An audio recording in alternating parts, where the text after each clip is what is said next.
Gravando. Olá, pessoal. Hoje eu fui promovida.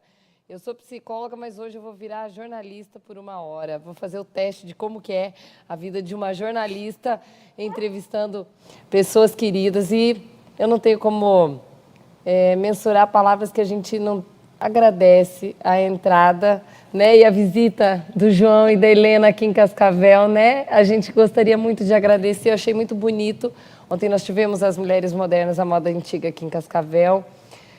Ela estava comentando, inclusive, né, Helena? Foi a primeira vez que você foi fazer uma palestra que você teve que fazer 2 cultos. 2 turnos. 2 turnos. Tivemos uma presença maciça de tanta gente sedenta por Deus aqui, que a gente teve que fazer um primeiro turno e depois esvaziar a igreja para a turma, mais de 1000 pessoas lá fora esperando para eles poderem entrar também. Então, foi um tempo realmente diferenciado e precioso. Que coisa Única boa. vez, primeira vez que isso acontece. Isso nunca aconteceu comigo. Então é bom porque eles nunca vão esquecer de Cascavel. Então vocês vão levar um pouquinho da gente no coração de vocês, Coisa né? boa. E eu achei muito bonito o relato de uma pessoa que escreveu que valeu a pena ficar de salto alto lá embaixo, esperando todo esse tempo até nossa programação encerrar, o pessoal sair, o povo entrar, e o povo entrava assim com sede mesmo. Aqui não tinha, a gente tem espaço aqui na frente, não tinha lugar, gente, não tinha. Até eu estava com a esperança que eu ia ficar aqui na frente para ouvir, tive que ficar na reserva ali, porque não tinha jeito. Mas vamos começar conversando, porque hoje a nossa ideia é falar um pouquinho do coração de vocês. E eu queria, a gente conhece um pouquinho da Helena, mas eu queria poder ouvir um pouquinho o João. E eu queria que você falasse, João, um pouquinho de você para a gente, aquilo que vier à mente, as coisas que definiriam quem é o João. Bom, tudo bem? Tudo bem. Eu sou uma pessoa tranquila, simples, nasci numa família abençoada. Meus pais me criaram com todo amor, sou o mais velho de 4. Sempre tive muito carinho dos meus pais. Meu pai, especialmente, ele sempre foi um herói para mim. Mas eu tive uma situação difícil que, aos 9 anos, eu perdi o meu pai. Ele faleceu. E eu já tinha perdido um irmão, que era 10 meses mais novo que eu. Ele já havia falecido, pegou uma hepatite há muitos anos atrás, e ela se tornou grave, não tinha muito recurso na época, ele não suportou. Depois, minha mãe teve mais uma filha, que é especial, e quando minha mãe estava grávida, mais uma vez, de 7 meses de gravidez, meu pai veio a falecer, no 7º mês de gestação. E meu pai era aquela figura assim especial, importante para todos nós, né? Então foi um tempo assim bem complicado, bem difícil, onde minha mãe teve que se superar, né, para dar conta de tudo. Quer dizer, eu tinha 9 anos, minha irmã especial com 2 anos e ela grávida do meu outro irmão. Então, eu com 9 anos ali, eu tive que ser o braço direito da minha mãe, né? Assumir aquele papel de o homem da casa sem ser homem, sendo criança, mal adolescente, né? E minha mãe teve que se desdobrar com trabalho, com cuidado, mas se esforçou e sempre foi uma mãe espetacular, que cuidou muito bem da família.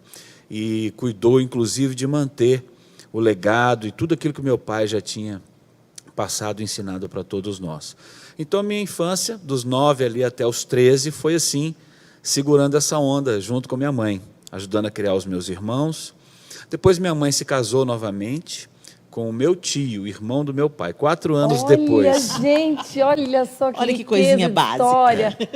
E desse novo casamento nasceu minha irmã mais nova, que ela é minha irmã e minha prima, né? Porque é filha da minha mãe com o meu tio. Mas assim, verdade, só né? Bíblico isso, né, gente? Mas obviamente que todos nós já tratamos como irmã normalmente, né? E por causa disso eu acabei tendo que amadurecer muito rápido, pegar firme com as questões de responsabilidade, né? Muito cedo.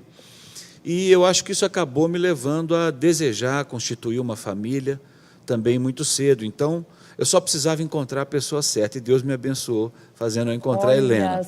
só. Me casei eu tinha 19 anos quando nós nos casamos. Você gostou dela na primeira vez ou foi uma construção? Foi uma construção. Eu gostei dele na primeira vez. Então o negócio aconteceu, você ficou de olho Eu nele. fiquei de olho E nele. você deu indireta, assim, você Não, deu sinais? eu ou queria ele... conhecer ele melhor. A gente estudava num colégio, só que a gente não se conheceu no colégio. Ele mudou de escola, mas os amigos continuaram comuns. Os meus amigos eram os amigos dele. Só que a gente não se conhecia. Aí fomos para um aniversário de uma professora de música, e aí chegou lá, eu falei, quem que é aquele menino diferente? Ah, é o João Lúcio. E eu já tinha ouvido esse nome várias vezes. Ah, ele é que é o tecladista de uma banda, né? É. Aí, beleza, eu gostei dele. Mas só que um encontro não dá para saber quem que a pessoa é. Eu queria me aproximar para conhecê-lo mais, para saber se correspondia, né? Aquelas borboletas no coração. Só que ele não me deu bola. E como é que era para você? Você olhava ela nessa hora, assim... Eu também já tinha ouvido falar da Helena, porque, como ela disse, né, nós convivíamos com a mesma turma. Só que ela na escola, e eu, no caso, já estava no ensino médio, eu já tinha saído dessa escola, já estava em outra, mas eu mantinha o relacionamento com a turma porque morávamos no mesmo bairro. A Helena morava num bairro vizinho, mas estudava na mesma escola. Então, a ponte foi a turma, né, da escola. Aí eu quis criar um vínculo com ele. A gente não se encontrava normalmente. E aí eu fiquei sabendo que ele estava fazendo uma peça de teatro no colégio onde eu estudava. Aí eu fui lá com a minha amiga e falamos, vamos caçar um papel nessa peça. Olha só! E aí a professora... Detalhe, é porque na peça, quando a professora de teatro propôs, não houve adesão suficiente dos alunos da escola para atingir todos os personagens que tinham na peça. Então, ela abriu para ex-alunos. Nessa eu entrei, porque eu sempre gostei de teatro. Olha! Então, eu entrei como ex-aluno, eu e mais alguns, né, para compor todos os personagens. Aí, completou o plantel, né? Aí, beleza. Aí nós conseguimos um papel na peça e aí criamos um vínculo. E eu comecei a conversar com ele, a conhecer como ele pensava. Mas eu descobri que ele tinha 16 anos. E eu tinha acabado de fazer 19. Ah, pelo amor de Deus, gente, não vou criar, não. Não vou criar, é ótimo. Mas ele tinha uma cabeça muito boa e a gente tinha coisas muito parecidas. Mas uma coisa que me chamou a atenção no João foi que ele tratava a menina mais popular da escola exatamente como ele tratava a patinho feio, sabe? Toda turma tem o patinho feio e a glamurosa. E eu ficava observando. Eu não era nem a glamurosa e nem era o patinho feio. Eu estava ali na média, né?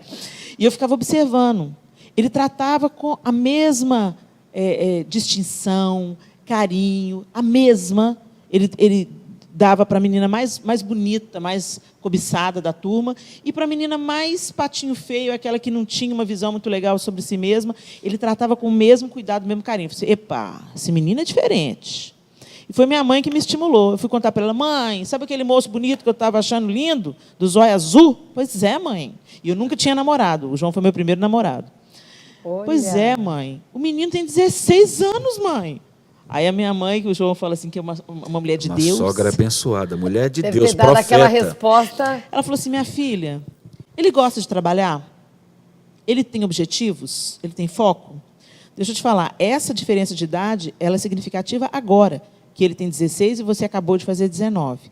Mas daqui a uns anos, elas não vão representar absolutamente nada. Você tem que ver como é que ele é, o caráter dele. E eu falei assim, tá aí. Aí eu comecei a observar e vi todas essas qualidades de um cara esforçado, de um cara que tem uma irmã especial. Nossa, e ajuda a mãe com essa precioso. irmã, né? Ele é carinhoso, ele é cavalheiro, ele é atencioso, ele assume responsabilidade, ele honra a palavra, ele não tem medo do trabalho. Epa, vai ser esse mesmo. Aí foi. Aí 28 anos, estamos juntos. Você vê. 31 de namoro e 28 casados. Que legal. Então, eu também ouvia falar da Helena pela turma da escola, que é a turma com a qual eu também convivia. E nesse aniversário da professora de música, que também já tinha saído da escola, o pessoal me chamou, nós vamos fazer uma festa surpresa para Graça, professora de música. Você não quer ir? Olha o Claro nome que da eu quero professora ir. de música. É Graça. Graça. Olha. Não, tudo teve um enredo de encaixe aí nessa Tudo. história, né? Aí, na festa surpresa para a professora, eu conheci a Helena e comprovei, né, aquilo que eu já ouvia, de ser uma pessoa alegre, uma pessoa que sempre feliz e que todo mundo gostava de ficar perto dela. E tudo bem, eu já tinha visto nos festivais de música da escola, porque a turma ia participar, eu ia torcer para os meus amigos e a Helena participava cantando, né? E depois, com essa situação aí da peça de teatro, aí a gente teve a oportunidade de conversar, de nos conhecer um pouco melhor, e aos poucos eu fui descobrindo essa pérola aí. Me apaixonei. Olha só, gente, você veja, quando que a gente ia saber que anos mais tarde vocês estariam fazendo um DVD contando histórias, né, do dia a dia de casais. Você veja como as coisas são encaixadas e a gente nem sabe que Deus não poupa nem o, né, ele só vai, eu costumo pensar que Deus é costureiro. Sim. Porque ele pega, ele alinha uma coisa e ele vai fazendo, e quando você vê, aquilo deu um encaixe perfeito. Exatamente. E foi nessa história, deixa eu até pedir uma coisa, eu ia falar sobre vocação, se vocês descobriram ela rápido ou se ela foi construída, mas antes disso eu quero saber, primeiro beijo foi bom? Porque o meu primeiro beijo, eu não gostei tanto. Eu e o meu marido, eu não sei se a gente estava muito nervoso na hora, mas a gente fala que o primeiro beijo nosso não foi gostoso. Não, o nosso não foi também, o de vocês foi ou só aconteceu comigo e com o Adriano? Não, o nosso primeiro beijo não foi legal. Ah, então tá bom. Então a gente tá... Você também porque, achou, assim, João? foi meio de pressão, sabe como? A gente não se beijou porque a gente queria se beijar. A gente se beijou... Eu estou falando de beijão, né? Sim. Porque o primeiro beijo mesmo foi acidente. Ah. Eu tava torcendo, ele estava jogando bola e eu torcendo. Aí ele foi lá e fez um gol. E aí ele veio correndo para mim, assim, porque ele fez o gol. Eu abracei ele, deu um beijinho, um selinho, assim. Aí nós dois olhamos para o outro assustado. E deu. Mas esse não foi ruim, não. Esse não foi ruim. Ai, esse daí foi... Esse foi maravilhoso. Mas o outro beijo, mais beijo, assim, né? Aí não foi bom, não. Porque os amigos aqui queriam que ele acontecesse. Não era uma coisa que a gente queria, entendi. Entendeu? Não, beija logo aí, não sei o quê, entendeu? Aí não foi legal. E daí você vê que como esse negócio de entender o tempo das coisas, Sim, né? a espontaneidade das coisas, né? A gente não deve fazer nada na vida porque as pessoas esperam que a gente faça. Fica pressionando. Porque é a gente que vai ter que pôr a cara a tapa, a gente que vai ter que colher as consequências dos nossos feitos. Então, vale a pena a gente pensar nisso, hein, gente? Eu estou falando aqui só de beijo, mas isso tem a ver geral. Tudo. Porque, às vezes, a gente toma decisões porque a maioria está pressionando. Não. Você tem que tomar uma decisão consciente e também pronto para encarar sozinho as consequências. É verdade. Você sabe que eu penso assim, que uma coisa certa feita na hora errada, às vezes a coisa é certa. Vamos supor uma coisa digna, né? Assim, às vezes a coisa ela é certa, mas se ela é antecipada, eu acho que ela não encaixa. Em algum momento a situação trava. Eu falo, eu sou tão grata pelos nãos que eu recebi de Deus, porque eu relato aqui quando a gente tem as palestras, né, que o meu sonho era escrever um livro. E porque eu gosto de escrever desde que eu me conheço por gente. E os nãos que eu recebi de Deus foram tão bons, porque quando eu tive as filhas, Deus me disse, eu vou te ensinar primeiro a viver, depois, num tempo devido, que eu gosto muito de procurar essa palavra na Bíblia, tempo devido, as coisas acontecem. É isso mesmo. E vocês descobriram, assim, falando de vocação, ela foi construída ou vocês... Foi um selecionar de situações da vida que a coisa foi levando vocês para o que vocês fazem hoje, que é trabalhar com o público? Acho que foi por aí, foram as experiências, né? Nós começamos o namoro e quando chegamos ao ponto de que queríamos nos casar, a gente procurou o curso de noivos que a nossa igreja oferecia, Igreja Batista da Lagoinha. Esse curso de noivos foi muito importante para nós. Os professores, aqueles que nos mentorearam, foram pessoas muito importantes e, inclusive, foram padrinhos de casamento também. E ali a gente aprendeu muita coisa. Curso de noivos é uma coisa muito boa, porque você para refletir naquele passo importante que você vai dar, que é o casamento, e especialmente hoje em dia, porque as pessoas hoje em dia, às vezes, não querem esperar para desfrutar do que o casamento pode dar e acaba metendo os pés pelas mãos. E o curso de noivos, ele traz esse alerta. A gente para e reflete. Existem muitos casais que durante o curso de noivos decidem não casar mais, porque entende que não é aquilo que eles estão prontos, ou querem, ou estão preparados. E no nosso caso foi muito bom.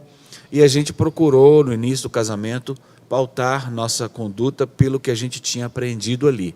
E aí, no casamento, no decorrer do casamento, a gente foi tendo experiências e Deus foi trazendo essas experiências para nos moldar, nos aproximar cada vez mais um do outro. E essas experiências acabaram nos levando para o que a gente faz hoje, que é compartilhar exatamente como que elas chegaram, o que a gente aprendeu, o que deu certo e o que não deu certo. Enfim, dividir as nossas experiências como casal. Para mim, no meu teste vocacional, deu oratória. O top 1 do meu teste vocacional era oratória. E naquele momento que eu recebi o meu teste vocacional, quando eu estava terminando ali o ensino médio, né? Eu não queria saber de oratória. Eu queria ser atriz, cantora, entendeu? Não tinha nada a ver com aquilo que eu queria fazer naquele momento da minha vida. E eu não entendi por que deu oratória.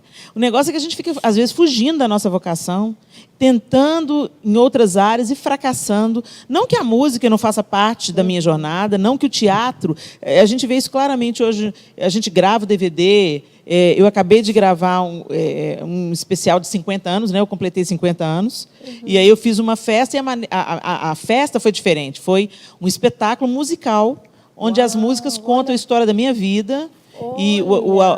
Gente, vocês que estão aí, atenção, porque é um ritual. Sim, né? Um ritual de passagem. E aí o Atilano Muradas, que é um grande compositor, compôs as músicas e eu cantei em um teatro em Belo Horizonte. Se Deus quiser, aí no mês de outubro, a gente vai começar a soltar os capítulos dessa história no meu canal no YouTube. Então, enfim, a música está presente? Está. O teatro está presente? Está. Mas a oratória continua no topo da lista. E que, na época, você achou que não eu fazia rejeitei, sentido. Não fazia sentido. Então, não dá para a gente desprezar aquilo que Deus nos confia. E aquela pessoa que está em casa, Helena, que você vê que, às vezes, ela está lá, ela quer definir uma profissão, mas ela não tem convicção. Você tem alguma questão que você julga que possa favorecer para que ajude a pessoa a ter uma convicção? Existe um ponto? Você também acha, João, que existe alguma coisa? Para mim, foi eu conseguir entender que eu tenho um amor intenso por algo. Para mim, a minha forma de identificar, a minha rota de psicólogo, eu sabia que eu sempre quis ter, mas tem gente que não chega com 17, tem que escolher a profissão, não sabe realmente. E como é que você identifica isso daí? Porque não é uma coisa simples. Eu acho que é uma questão de que as pessoas responsáveis por você, ou que geralmente pai, mãe, ou as pessoas que são importantes, identificarem esse algo a mais e promoverem isso, incentivarem você a isso. No meu caso, foi isso. Eu, desde muito pequeno, de muito novo, eu já descobri que eu gostava de matemática. Minha mãe era professora de matemática. E eu não estava com ela no exercício da profissão, mas na escola eu também comecei a dar sinais de que gostava dessa matéria. E minha mãe, percebendo isso, ela me deu espaço para me manifestar. Então, desde muito cedo, eu estava na 7ª série, eu dava aula para os meninos da 6ª, para ajudá-los. Estava na 8ª. Ela promoveu isso, ela me incentivou, dentro daquilo que ela percebeu que eu gostava.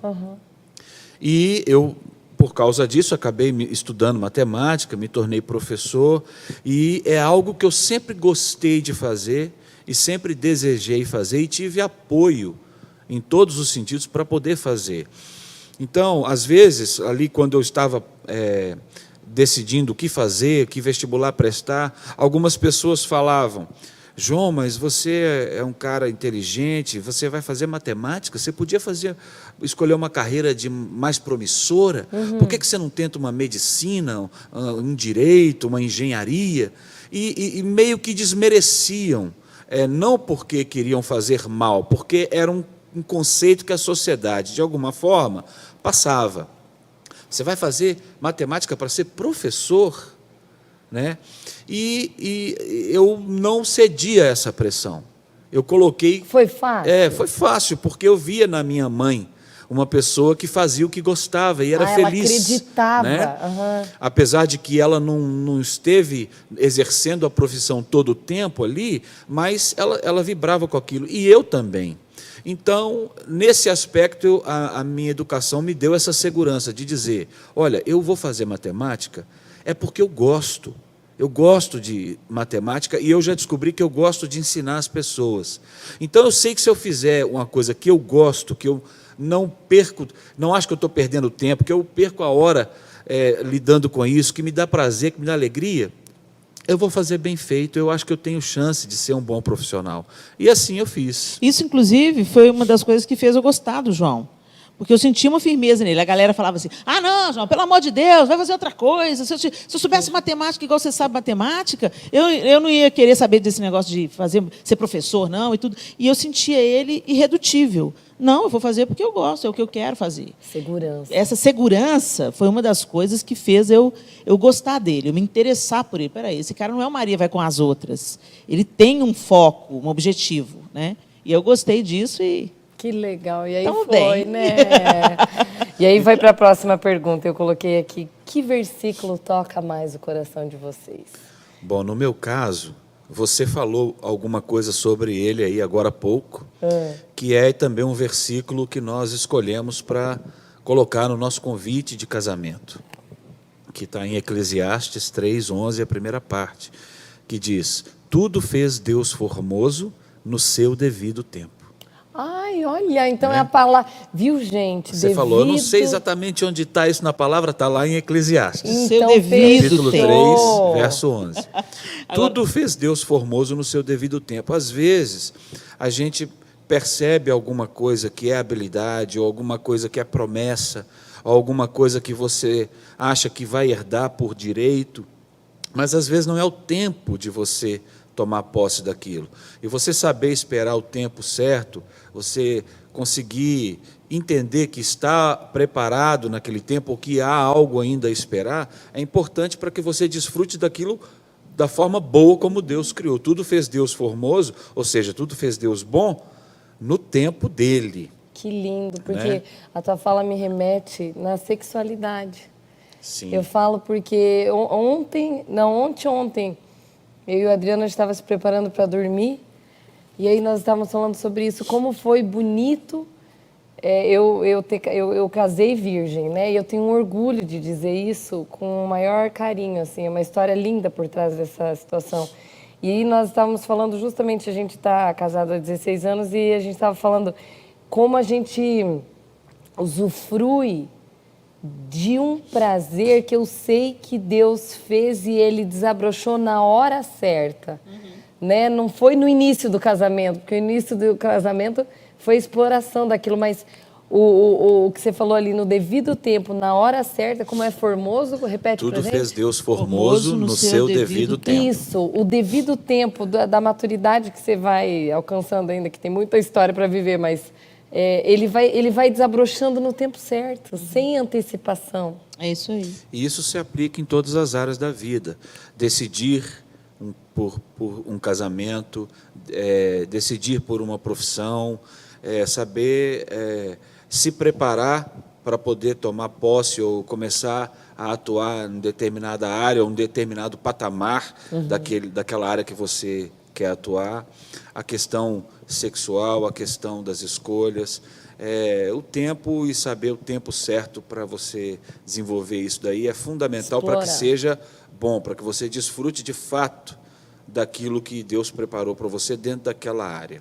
Né? Gente, aplique isso, porque sem dúvida existe alguma área na tua vida que você espera ou tem no seu coração a expectativa para que algo se realize.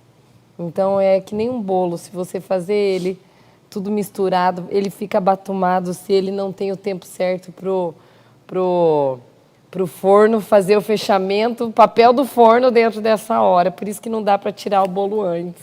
Pessoal que está aí participando com a gente da live, interage aqui com a gente, vê se você consegue mandar a sua pergunta. O pessoal vai filtrar aí as perguntas, vai passar aqui para a gente. Se você tem alguma coisa sobre a minha vida, sobre o João Lúcio, seja ministerial ou pessoal, não prometo que vou contar tudo, não prometo que vou dizer tudo, mas se você quer fazer alguma pergunta que às vezes você não teve ainda oportunidade de me encontrar pessoalmente, gostaria de fazer, manda aí a sua pergunta para a gente, que a gente quer saber o que você que está acompanhando aí do outro lado está pensando desse bate-papo, tá bom? E para você, Helena, fala para mim um versículo. Porque... É Romanos 8, 28. Qual que é?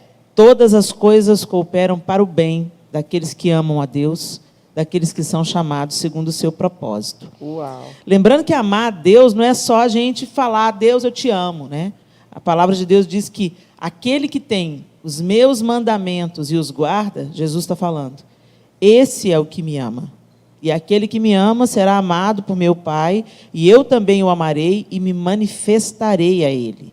Então, o que Jesus está dizendo é, aquele que obedece a palavra é aquele que me ama. Não adianta a gente fazer canções de amor, a gente, nas nossas orações, dizer, Deus, eu te amo. O amor é o que o amor faz, né? Porque eu amo João, eu vou fugir do caminho da infidelidade, a todo custo. Porque eu amo João, eu quero cuidar do bem-estar dele, né? Eu quero estar atenta àquilo que é importante para ele e, dentro do meu limite, corresponder a isso. Porque eu amo os meus filhos, eu não vou abandoná-los, nem espancá-los. Entende? Então, o amor está conectado àquilo que a gente faz. E essa é a evidência. Quando o próprio Jesus diz, aquele que tem os meus mandamentos e os guarda, esse é o que me ama. E aí a gente se lembra do versículo de Romanos. Ótimo. Né? Ele faz com que todas as coisas cooperem para o bem. Ou seja, você pode passar por tribulação, adversidades, mas Deus vai pegar a maldição e vai transformar em bênção se você tem escolhido obedecer os seus mandamentos. Uau! Agora nós vamos passear um pouquinho na educação de filhos. A minha pergunta é, Helena, é possível? É uma coisa que eu ouço muito das mães. É possível criar filhos sem gritar?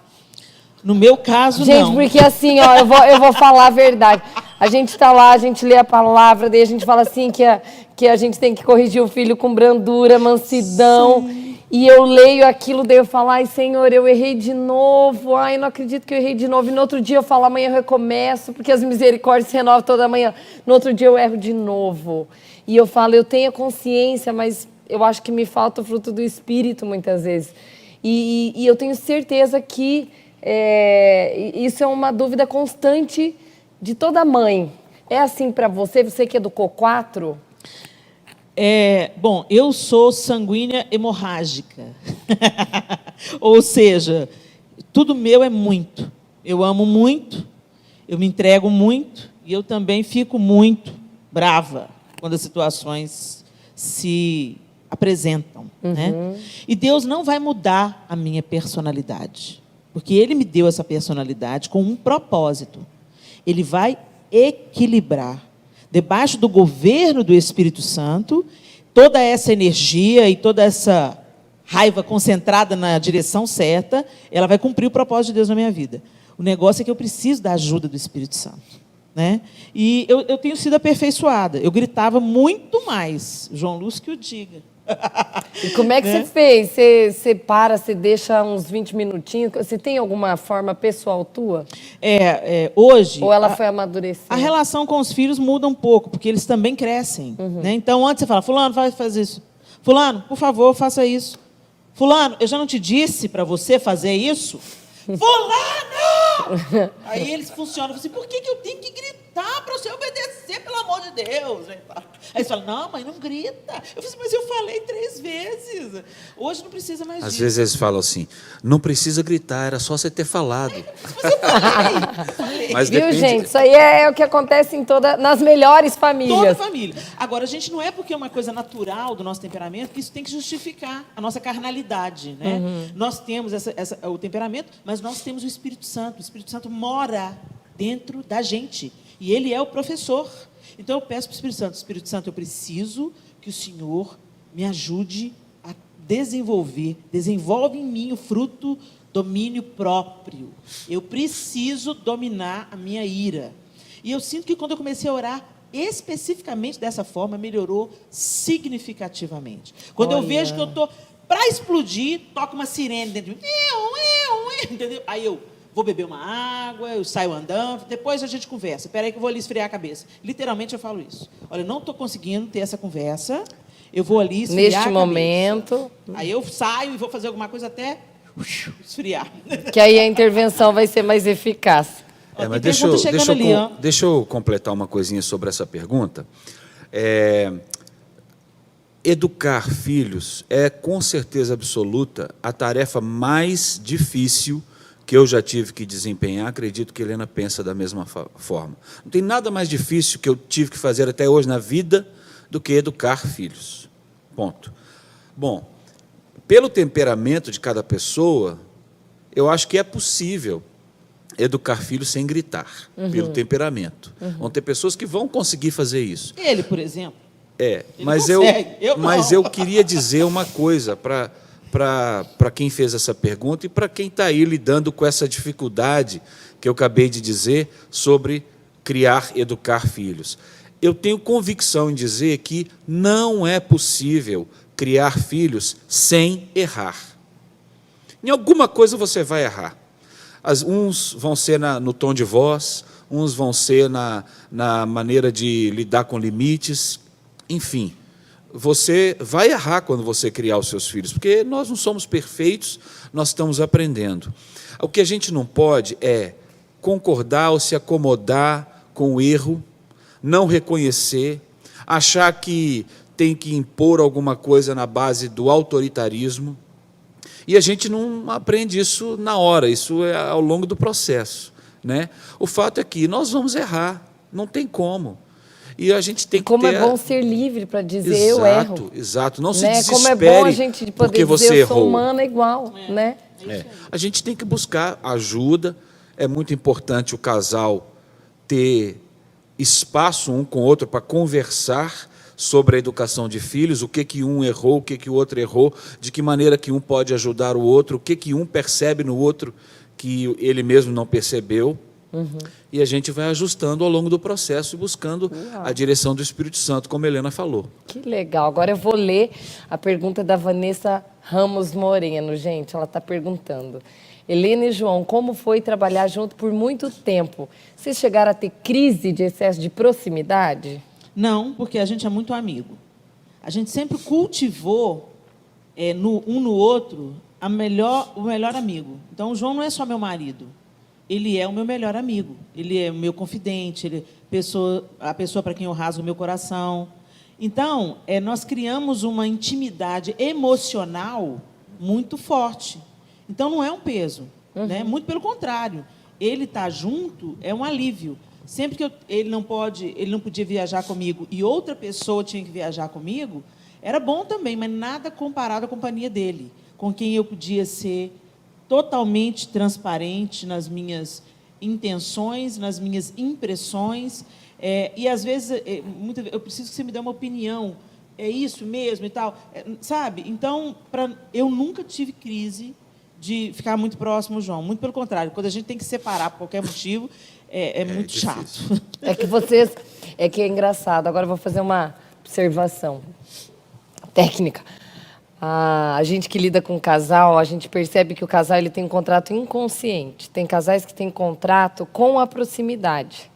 E quando eles começam a ter qualquer coisa do dia a dia que vai afastando eles, sendo rotina, sendo excesso de atividade, sendo coisas do dia a dia, eles vão começar a conflitar. Por quê? Porque ou o casal, quando tem uma briga, ou é porque eles estão pedindo que ocorra uma mudança, ou eles estão pedindo que não ocorra essa mudança. Então, a briga ela é um pedido de proximidade. Quando esse casal ele é alinhado na proximidade, qualquer coisa que fizer assim, eles vão atritar, porque o pedido é, vamos voltar para o nosso eixo. Só que, curiosamente, tem casais que funcionam o contrário. Tem casais que eles funcionam no distanciamento emocional. Então, quando eles começam a ter um grau de proximidade emocional, relacional, eles começam a brigar. Isso eu percebi quando eu chegava das férias, em janeiro, e eu sempre volto a atender quase perto de fevereiro, porque daí eu fico com as crianças. Só que daí eu estranhava porque a minha secretária ligava e falava, fulano e Beltrano ligaram, eles precisam de consulta urgente, fulano e Beltrano. E aquilo me estranhava porque eu falava, gente, eles ficaram 20 dias na praia, eles foram para não sei aonde, eles ficaram 30 dias de férias, não estou entendendo aonde que está o problema. Eu na minha cabeça. E depois, acho que com a experiência que você vai tendo em clínica, eu fui entender que faz todo sentido, porque para o casal que está muito tempo afastado com atividades diárias, e aquilo já foi um desenvolvimento ao longo dos anos, a proximidade ela vai dar choquinho e aí acaba em conflito. Tá vendo como é que é bom live com psicóloga, gente? Olha aí. Que a hoje... gente dá o nosso parecer, a psicóloga já dá consulta aqui pra É que, na verdade, hoje é a Karine, mas é que um pouco de Karine é psicóloga, então não tem como, né? Por favor, coopere, Karine. Ai, verdade. Aí tem a pergunta da Enedina Santos, pedindo para vocês dois, se vocês percebem se os temperamentos de vocês são diferentes. Na diferença existe o equilíbrio? Peraí, vamos ler de novo. Helene e João, percebe-se que os temperamentos de vocês são diferentes. Isso. Na diferença, existe o equilíbrio família, ministério e trabalho?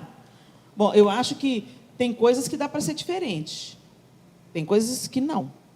Por exemplo, você já pensou se eu tivesse chamado para ir para a África e o João chamado para ser pastor de uma igreja local no Brasil? Ia dar pau, ia dar problema. Se você ainda não se casou, é o momento de investigar os sonhos, os objetivos do outro. Né? Tem gente que vai... Você vê que, por exemplo, eu gosto muito de trabalhar, vamos supor. Eu gosto muito de trabalhar, sou uma mulher ativa, trabalho, crio e tal. E eu conheço um cara, eu gosto dele, ele é um cara interessante, ele é bonitão, bacana, mas ele não é muito chegado a trabalho.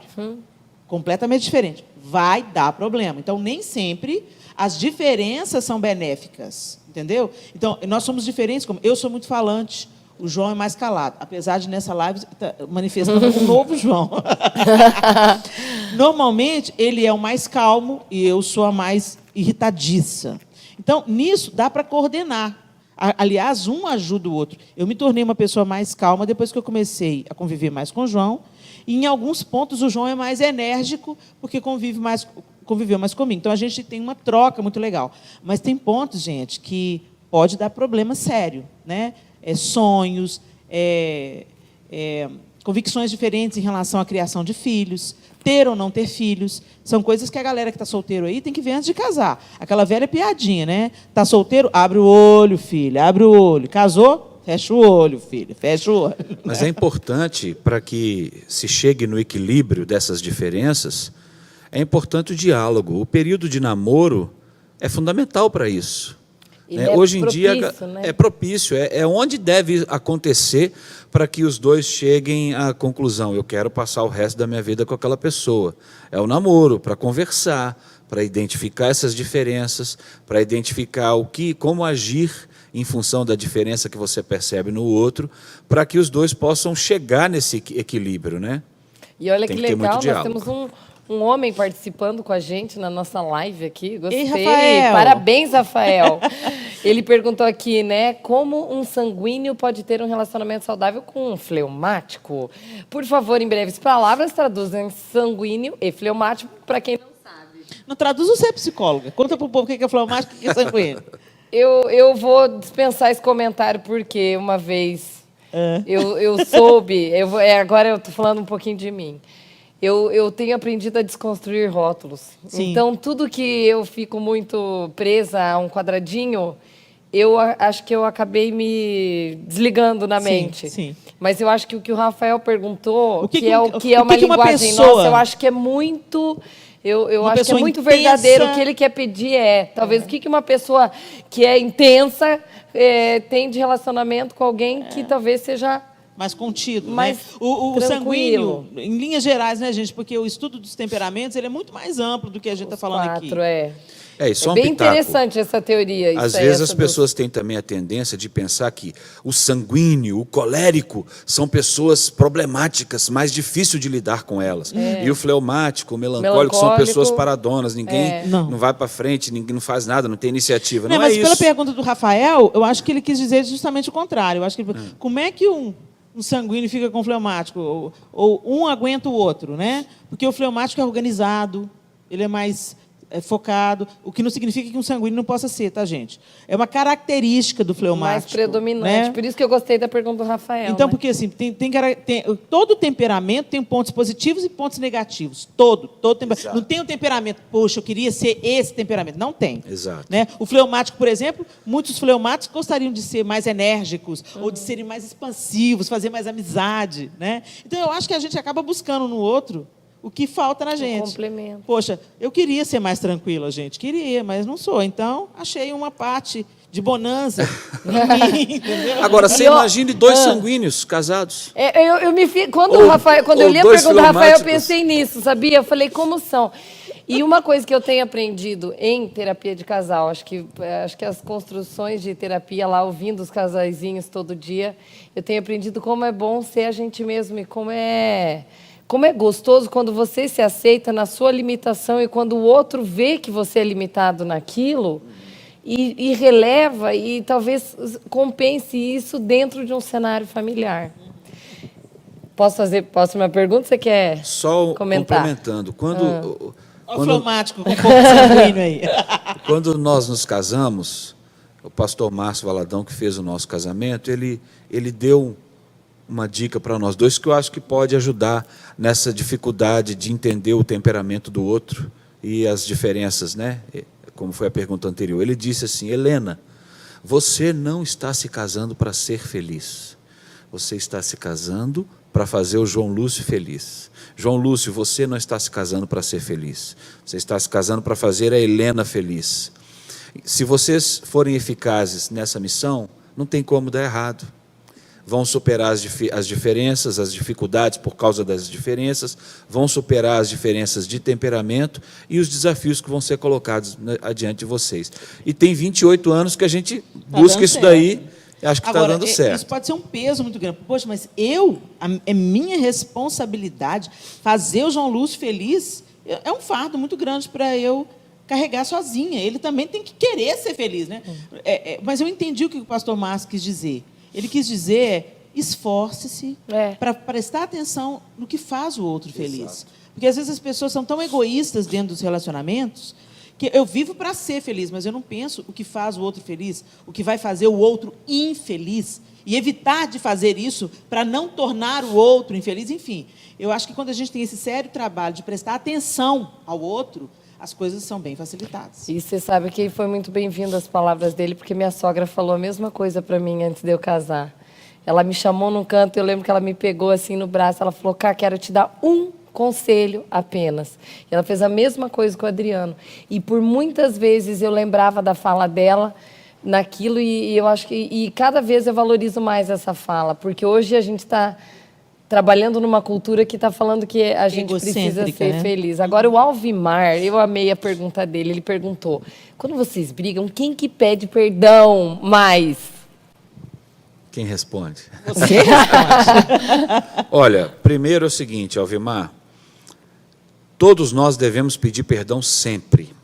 Se a gente entende isso, aprende isso, a nossa vida fica muito mais leve. Claro, não é que você vai pensar assim, então eu vou aprontar o que eu quiser, não vou me preocupar, que depois é só pedir perdão. Não. Você pisou na bola, você teve uma dificuldade, vocês brigaram, vocês se desentenderam por qualquer razão, houve ali uma ofensa, uma situação ruim, ficou chateado um ou outro, peça perdão. Isso vai trazer alívio não apenas para quem está recebendo o pedido de perdão, mas para quem está pedindo perdão. E assim, eu acho que os dois sempre pedem perdão, no nosso caso. Às vezes a diferença é o tempo. É isso né? aí. Eu sou uma pessoa que, se eu tenho um problema com a Helena, ou com os filhos, ou com qualquer pessoa que se relaciona comigo, e eu identifico que eu errei, que eu pisei na bola, ou que não está tudo muito bem, eu tenho uma necessidade de resolver logo. Uhum. Então, eu não gosto de ficar emburrado com alguém ou vendo que alguém está chateado comigo. Uhum. Então, eu quero chegar e resolver logo. Se precisar, eu peço perdão rapidamente e vou conversar. A Helena tem um tempo diferente nisso daí. Sim. Ela precisa esperar passar aquilo que as emoções dela provocaram, o que aquilo provocou nas emoções dela. Uhum. Se ela se manifesta no calor das emoções, às vezes ela vai ter que pedir perdão por outras coisas, então ela precisa de um tempo. No início do casamento, essa era uma diferença. Sim. E até isso afinar, E a né? gente precisou de um tempo para eu entender que a Helena tem esse tempo que ela precisa, ou para ela entender que eu tenho necessidade de resolver logo, entender às vezes a minha iniciativa rápida, sem ter digerido aquilo tanto, de resolver a questão, e a gente foi se ajustando ao longo dos anos com relação a isso aí. Lindo, lindo. Agora o Ulisses da Rose. Gente, que legal, você viu? Que delícia os homens participando. Muito legal. Paz do Senhor, Karine. João e Helena gostaria que comentassem referente a prioridade entre Deus, casal, filho, igreja, ministério, vida profissional. Você colocou aí numa ótima ordem. Prioridade é Deus, acima de todas as coisas. Relacionamento com Deus. Porque do relacionamento com Deus flui a cura dos outros relacionamentos. Então, não estou falando de religião nem da igreja. Porque muita gente confunde o trabalho, o serviço à igreja com Deus. São coisas diferentes. Tem gente que trabalha para Deus, mas não conhece Deus. Lembra da história do filho pródigo? O filho mais velho estava em casa trabalhando para o pai, mas não tinha intimidade nenhuma com o pai. Então, Deus, um relacionamento com Deus. Depois, o relacionamento familiar. Por quê? A igreja, por exemplo, ela é composta por famílias. Se você está cuidando da sua família como obra de Deus, você está cuidando da igreja, você está cuidando da sociedade, da saúde da sociedade. Então, Deus, a família, depois o trabalho. Por que o trabalho? Porque o trabalho é o sustento da família. Não tem como você ficar de preguiça, de perna para o ar, entendeu? E orando pelas pessoas, entendeu? Sair por aí fazendo ministério, orando, a não ser que você viva do ministério. Mas se você não vive 100% do ministério, o trabalho, né, precisa ser feito. E o ministério, mas entendendo, a gente precisa de entender isso. Quando eu cuido da família, eu estou cuidando da igreja. Quando eu cuido da família, eu estou fazendo a obra de Deus. Ok? E aí sim, aí depois o serviço comunitário. O serviço não apenas na igreja, mas o serviço ao próximo, o serviço ajudando pessoas, aconselhando pessoas, derramando o seu dom, né, onde você foi chamado para derramar, inclusive servindo na casa do Senhor. Uau! Eu acho que Deus como prioridade é algo que é óbvio, que não precisa se falar muito sobre isso. Mas em relação à família e, às vezes, ministério, igreja, às vezes a gente vê confusão entre família e trabalho. E em 1 Timóteo, se não me engano, capítulo 3, lá diz das qualidades daquele que almeja o episcopado, aquele que quer trabalhar na obra, né? E vai falando das qualidades que ele tem que ter, e uma delas é que ele governe bem a sua própria casa. Porque como pode alguém que não governa bem a sua casa tratar das coisas do Senhor na igreja?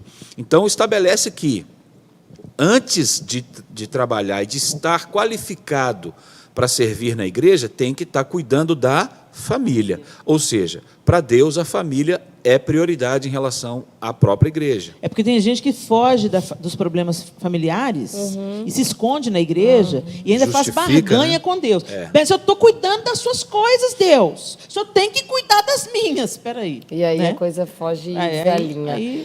A Rosane Farias mandou aqui: Helena, o João tem cara de bravo. Ele é bravo? Não, não é. Vamos tirar as dúvidas.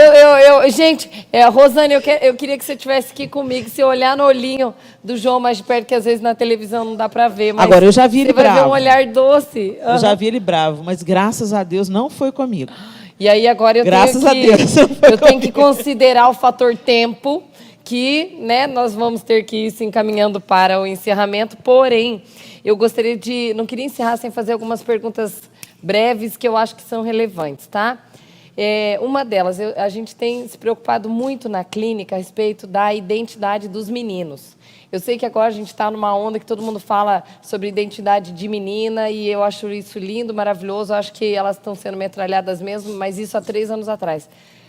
As demandas que a gente vê em clínica, com quem convive, com família, atendendo gente o dia inteiro, e adolescente e meninos, eu não sei se só eu ou se isso é uma coisa que está acontecendo a nível de Brasil, eu tenho realmente inclinado o meu coração para... Meu olhar está nos meninos, porque eles são mais calados, por uma série de coisas, e porque eu que estou ouvindo e vendo, convivendo com eles todo dia, a gente cria um afeto, e você tem um afeto de alma. A minha pergunta eu queria fazer específica para o João. João, eu quero saber o seguinte: você é homem, você passou pela adolescência, isso foi difícil para você? Como é que você construiu a tua identidade masculina? E você acha que essa preocupação que às vezes a gente vê numa clínica, você acha que isso é algo que a gente deve realmente se preocupar em termos agora de nação, em termos de Brasil? Você acha que isso é relevante ou é uma coisa local que a gente está visualizando só em Cascavel com as necessidades que a gente tem aqui? Não, eu acho que é uma coisa a nível de Brasil, a nível de mundo, mas a gente está vivendo uma efervescência nessa situação aqui no Brasil. Eu acho que a gente vive uma crise do masculino no Brasil. E a falta da figura paterna, seja por uma questão do pai ser alguém abusivo demais, ou por uma questão de um pai ausente, eu acho que gera esse tipo de problema. Os meninos ficam sem uma referência masculina. E toda criança, seja menino ou menina, precisa das duas referências. Em algum momento na vida deles, no desenvolvimento deles, é fundamental ter a interferência materna e é fundamental ter a interferência paterna para que eles estejam saudáveis nas suas escolhas, na sua identidade. Eu acho que a crise no masculino, então, tem gerado esses problemas de falta de identidade. Você teve, quando sua mãe morreu, você teve Meu pai faleceu. Seu pai...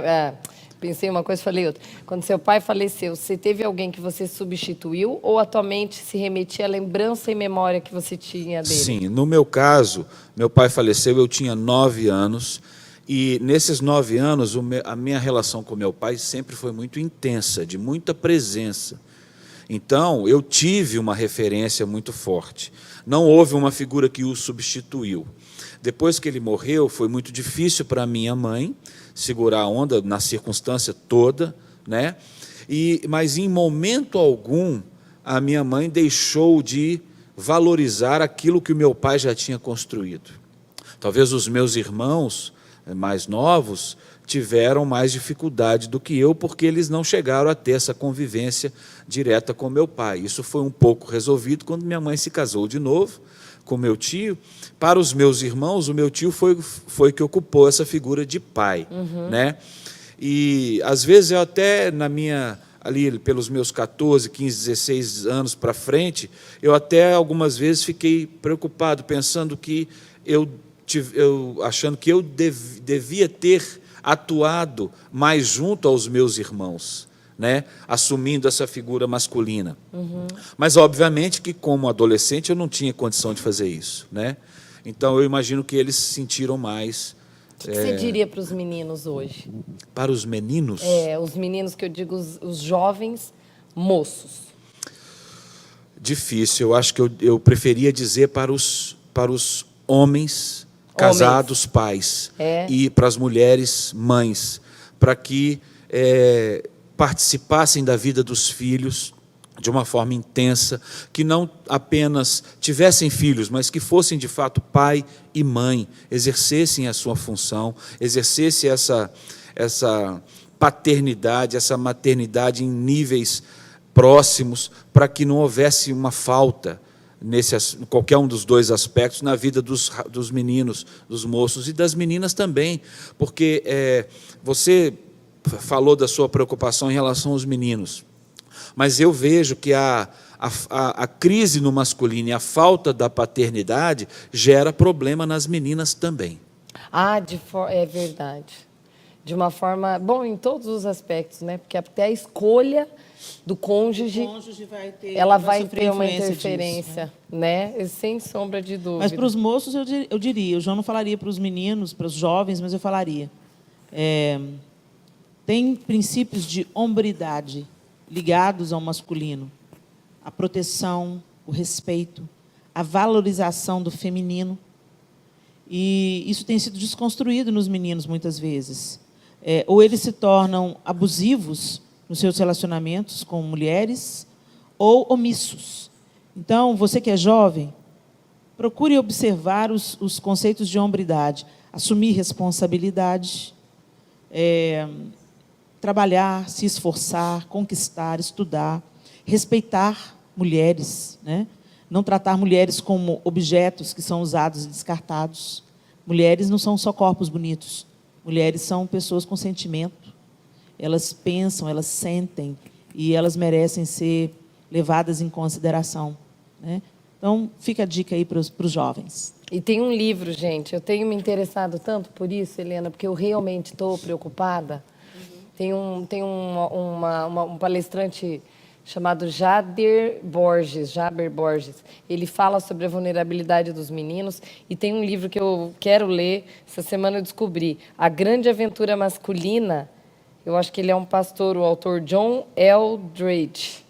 Se alguém quiser, depois eu coloco ali na live. Ele está falando num contexto histórico sobre essa questão da construção da identidade masculina, que é onde eu acho que eu vou querer mergulhar um pouquinho mais agora, pela necessidade que a gente encontra. Queria encerrar com 2 perguntas aqui.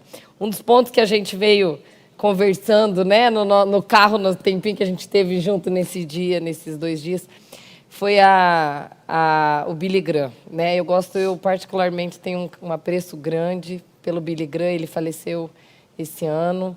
Dispenso comentários aí a respeito dele em termos de história, tudo. E uma vez ele foi convidado, no livro dele, ele fala da bibliografia que ele teve, e uma vez ele foi convidado para dar uma palestra no MIT em Harvard. E ele consultou a Deus, pedindo: Senhor, me dê uma palavra, porque ele ficava muito nervoso. Ele falava: Deus, eu só sei pregar para jovens da igreja, e de repente eu vou lá em Harvard e aquilo, meu coração fica... Ele falou que o coração dele, ele não sentia, de tanto que ele sentia que ia para fora, assim. E ele pediu: Senhor, por favor, eu não sei, vai ter um monte de doutor, eu tenho medo de errar na minha fala, me deu uma palavra para falar para aquele monte de doutor, mestre e tal. E eu gostei muito do que ele disse, porque ele falou o seguinte, a síntese do sermão que ele deu lá. Ele falou assim, nós estamos humanizando Deus e deusificando o homem, nos curvando diante do trono da ciência. Porque a época que ele fez isso era uma época que estava todo mundo só indo para o ramo da ciência. Hoje eu acho que a ciência e a fé estão se beijando. Sim.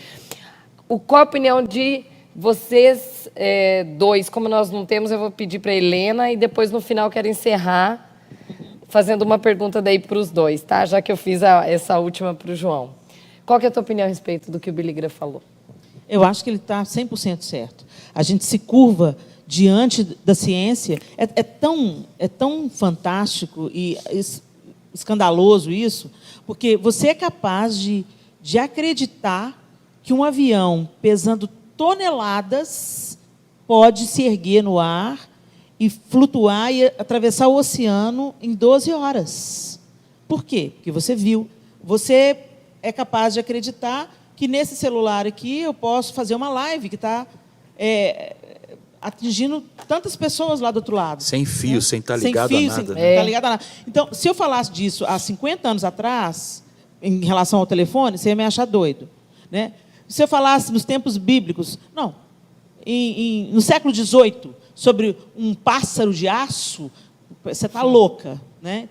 Então, eu fico pensando, qual que é a dificuldade das pessoas entenderem o que a Bíblia, o livro mais antigo e persistente e resiliente da história.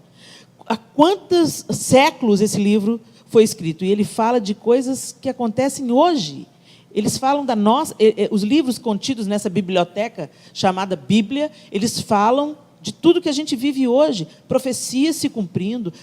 Quando você pega para estudar a Bíblia no seu original, você descobre coisas fascinantes. Qual é a dificuldade de se acreditar que a Bíblia é o livro de Deus, mas a dificuldade de acreditar nisso e a facilidade de acreditar que uma caixinha é porque você vê? Então, eu quero te lançar um desafio. Pare mais tempo diante da Bíblia, contemple mais a Deus, e muitos dos conflitos que a gente carrega, a gente vai parar de carregar simplesmente lendo o manual do fabricante. Pelo amor de Deus, a gente se curva diante da tecnologia, a gente passa horas aqui diante da tecnologia, a gente se curva diante da ciência, a gente se curva diante das descobertas e de toda a baboseira que a mídia diz para a gente como se fosse verdade absoluta. Para diante do livro dos livros, aquele que sobreviveu a tantas tentativas de extermínio e ainda continua sendo o livro mais vendido de todos os tempos. Tem uma Bíblia em casa? Abre, começa a ler, a estudar, a querer entender, e você vai ver os tesouros que você vai desvendar. O Billy Graham está certo. A gente tem que colocar Deus no lugar de Deus, a ciência no lugar da ciência, e o homem ocupar o seu lugar. De humano, De né? humano. Para encerrarmos, é uma dó, né? Mas vamos lá, que eles também têm que seguir para Maringá para ter um evento lá. Igaraçu. Como manter, a gente falou ontem sobre ansiedade. E nós estamos, a Helena comentou na palestra, essa questão do fazer, que nós estamos fazendo. Um dos grandes lances é como a gente consegue manter o equilíbrio para não adoecer. Essa é a minha última pergunta que eu gostaria de fazer para os dois, porque a minha ideia não é falar para aquela pessoa que está adoecida. Eu quero entrar na casa, na mente da pessoa que está nos ouvindo e que ela ainda não precisou adoecer para ficar mal. Que dica, orientação, instrução vocês dariam para a pessoa que ela consiga manter esse equilíbrio sem que o corpo consiga apitar ou o emocional precise acusar para que você possa ter que procurar uma questão? Valorize o simples e desacelere. Por que valorizar o simples? A gente deixou de fazer coisas que são extremamente importantes para a nossa saúde e que são extremamente simples. Comer ao redor de uma mesa, com a família ou com os amigos, sem ter tecnologia por perto, sem ter televisão ligada. Se ouvindo, se falando, olhando nos olhos, abrindo o coração, né? Tirar um dia, pelo menos, da semana para descansar. Deus instituiu o descanso. Então, a gente precisa guardar o descanso. Tirar um dia para fazer nada. Um dia para fazer o que gosta, descansar, relaxar, andar descalço, sabe? Chupar manga, sem faca, sabe? Deixar os fios da manga entrar nos dentes. Coisas muito simples. Viver a simplicidade, né? Rir de coisas bobas. Olhar para uma criança e se deleitar com aquilo de bom que ela tem para te oferecer, pedir perdão e perdoar, sabe, fazer as coisas simples, que a gente deixou de fazer, de repente a gente começou a viver como robô, né? Então, desfrutar realmente esse momento, porque esse momento é único, ele vai passar daqui a pouquinho eu sigo para Maringá, e mesmo que eu volte a Cascavel, não vai acontecer do mesmo jeito que está acontecendo aqui. Então, desfrute o momento, fique parado no hoje, fique aqui no hoje mais tempo do que no amanhã ou no ontem. Fique aqui mais tempo hoje, né? E desfrute realmente da companhia das pessoas que estão ao seu redor. Então, simplicidade. Vamos retomar a simplicidade. E desacelera. Vai menos vezes no Instagram, vai menos vezes nas redes sociais. Você não precisa de estar lá. O pessoal está tendo problema no pescoço por causa de ficar o tempo inteiro no celular, né? Desacelera. A gente tem que aprender a saber a hora de dizer não. De não, hoje eu vou ficar com a minha família. Não, eu não preciso de parecer mais bem-sucedido para ninguém. Eu vou guardar esse tempo em família. Eu vou tirar férias, né? Volta à simplicidade. Desacelera. Uau. João? É isso. Basicamente, o que a Helena falou é prevenir, prevenção, preocupar-se com a prevenção. Envolve tudo isso. Descansar, boa alimentação, fazer exercício físico, beber muita água, cuidar para que as coisas tão valorosas, mais simples, não sejam perdidas. Enfim, não vamos entrar na rodinha do hamster, que diz que você tem que fazer tudo para ontem e tem que fazer isso, aquilo, outro, tem que ser melhor do que todo mundo. Faça aquilo que chegou às suas mãos para fazer e seja quem Deus determinou, quem Deus preparou para que você seja, né? Olha para que você lindo, fosse. que coisa. Qual a impressão que vocês estão indo levar de Cascavel? Maravilhoso. Um povo extremamente afetuoso, respeitoso, né? E que nos tratou e nos recebeu com tanto carinho que a gente ficou até constrangido. Obrigada, Cascavel. Pois é, a gente visita muitos lugares, mas nem sempre a gente pode conhecer fisicamente os lugares, né? Mas uma coisa que a gente sempre fala entre nós, mais do que o próprio lugar, o que faz a gente ter saudade de um lugar e querer voltar são as pessoas que a gente conheceu naquele lugar, os relacionamentos que a gente firmou. Isso é que faz a gente gostar e dar saudade. Então, nesse aspecto, a gente pode dizer que vamos ter saudade de Cascavel, com certeza. Que legal, que carinhoso. O pessoal pediu para a gente colocar o nome do livro. Então, por favor, se você puder colocar, Cleverson, para a gente repetir Uma Aventura. Como é o nome do livro que eu falei mesmo? Uma Aventura Masculina? Acho que é esse o nome do livro. Ele vai colocar ali para vocês, porque o pessoal está solicitando bastante aqui. Eu queria agradecer vocês. Eu queria agradecer a você que nos ouve online. Eu queria agradecer a você que vai ouvir, às vezes, essa entrevista daqui a um tempo, que não vai ser por acaso. Eu queria agradecer toda a igreja que colaborou, Helena, porque foi um trabalho que envolveu todos os ministérios. Não houve sobrecarga. Uma das coisas mais lindas que eu achei aqui ontem é que, desde aqui a dona Natália, que está limpando, né, a igreja, pessoal do estacionamento, pessoal das crianças, Ministério de Recepção, Ministério das Mulheres Modernas, o pastor dos jovens, pastor das crianças. Gente, não teve uma pessoa que não esteve trabalhando. Ontem eu gostaria de agradecer carinhosamente à Igreja Presbiteriana Central de Cascavel e que vocês possam se sentir muito abraçados com a presença do João e da Helena aqui em Cascavel, que foi seguramente um propósito de Deus, porque ontem a gente conversava no carro e a gente encaixando as coisas, né, da nossa vida aqui e a deles lá. Foi, e espero que tenha atingido o seu coração. Um abraço e até lá.